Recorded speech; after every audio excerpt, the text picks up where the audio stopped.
How does he speak to women in the suburbs specifically tonight? Donald Trump will have no problem speaking to women in the suburbs. Their number one issue is the economy. The Biden-Harris economy, inflation is not working for them.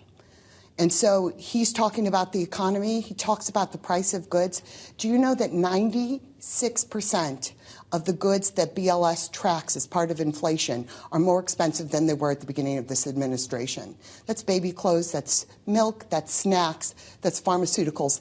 This makes a difference in these women's lives. If he talks about immigration, he talks about the economy, he's got this vote, and he can make inroads. And remember, we're talking about votes maybe as few as 20 or 30,000 over 3 or 4 states that are going to make the difference. So critical voting bloc, important messaging tonight.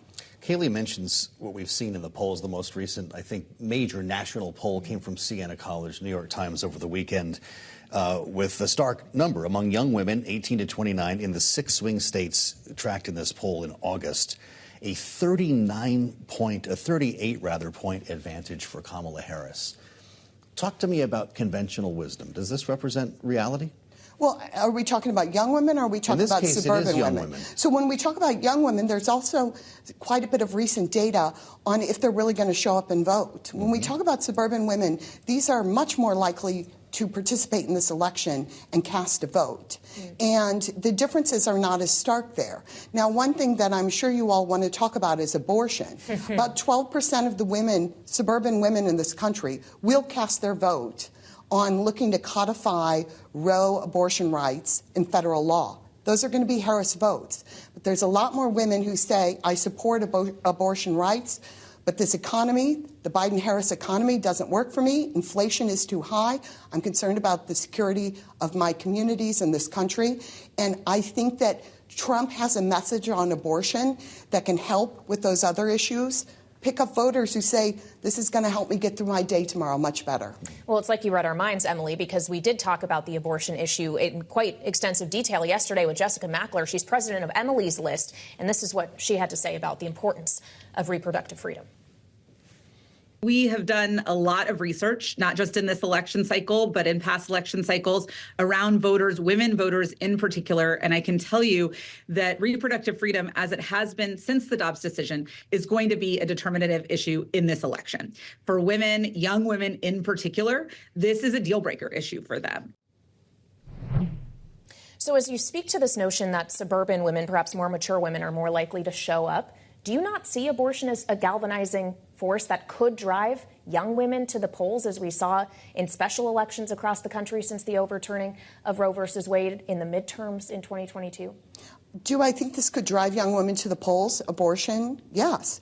Do I think when we're talking about people who are women who are much more likely to vote in this election, they see this issue as important to them, but they also see a variety of other issues that are much more important to them. That New York Times Siena poll that Joe mentioned, no doubt the economy and immigration outweigh abortion as their priority. And Trump wins in both of those cases. So the question is there enough nuance there? How many women are there who are going in to vote in a federal election exclusively on this issue? I would say less, and especially since 61% of them are looking for change and 65% of them say the country's moving in the wrong direction. So let's talk about your specialty and the reason why you're here, and that's fundraising. This is a big night tonight, maybe the biggest night of the campaign that we're going to have between now and November. How do you leverage this to raise money for the ticket? First of all, my specialty is women leaders. I spend a lot of time with these women leaders, these suburban women all over the country all the time, from Maricopa to Bucks to Waukesha to DeKalb. These key voting blocks, I know these women. They're extraordinary, and they want to do normal. On fundraising, I fundraise the same way I communicate with people, and that is what's important to you, and is this an opportunity for you to make a change in something that's important?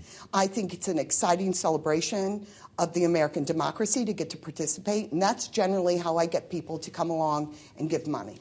Well, as you talk about the women you're working with all around the country, it does raise this question of the down-ballot impact of Kamala Harris's candidacy. Are especially Republican women who are trying to compete in some of these areas, do you see them at more of a disadvantage now, or having a tougher road ahead of them to actually win now that there has been this change at the top of the Democratic ticket? You mean because they have a female on the ballot, does it affect our female candidates and their ability to get elected? Or just one who has sustained a lot of momentum, has fundraised more, and that we've seen trickle down to, say, the DCCC and other Democratic groups? I also spend a lot of time with Republican female candidates. Female candidates are no different than male candidates. People are electing them based on issues. So if it's a woman or a man at the top of the presidential ticket, does not drive if our candidates can win based on their messaging, number one.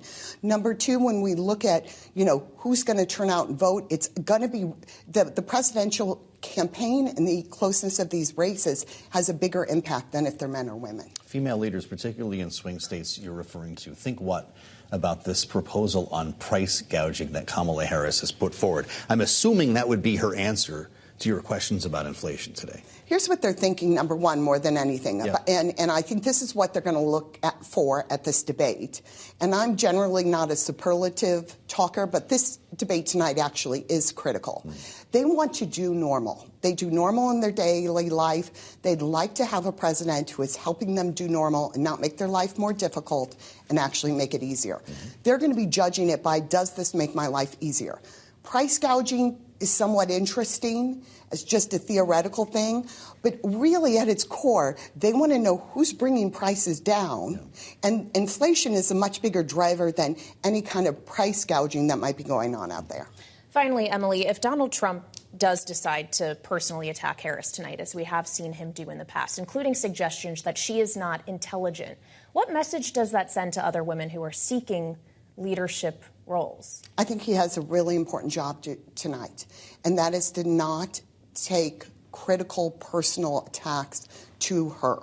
That is important. He has plenty of issues that he can take to her. He doesn't need to address that at all. That's universal. I don't think anyone disagrees with that. I haven't heard anybody disagree with that. Donald Trump might, though. It's possible. But what I will tell you is she's got a much bigger job ahead of her tonight. She has to introduce herself to America because she hasn't done a job interview either through the media or with voters one-on-one.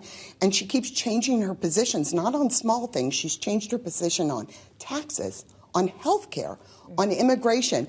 And that's a big job to have to do in 90 days if you're going to split it in half. She's got 45 minutes to pull that off. So the bar is higher for her tonight. I think universally the bar is higher for her tonight. Can she describe where she actually is on policy, why she's not responsible for being in office for the last 4 years, not doing anything on issues like child care tax credit, which is really important to suburban women, and instead is changing her mind on fracking only in the hopes that she can pick up some votes in Pennsylvania.